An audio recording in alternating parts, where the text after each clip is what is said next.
Ayan ang lapis lazuli natin. Medyo expensive to guys, pero maganda to. Complete energy to.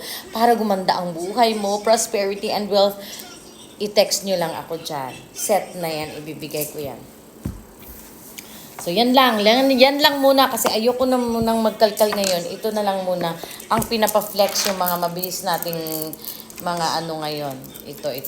Ito, wag niyo kalimutan, i-text niyo na lang ako sa may gusto na mag-magnet na kayo ng pera before the New Year. Para sa New Year, receive na kayo. Totoo.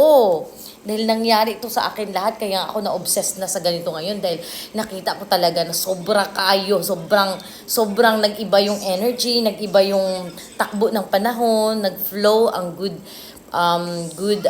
opportunities, nag-flow ang dahil talaga sa mga crystals ko, talagang dumating ang mga swerte sa akin.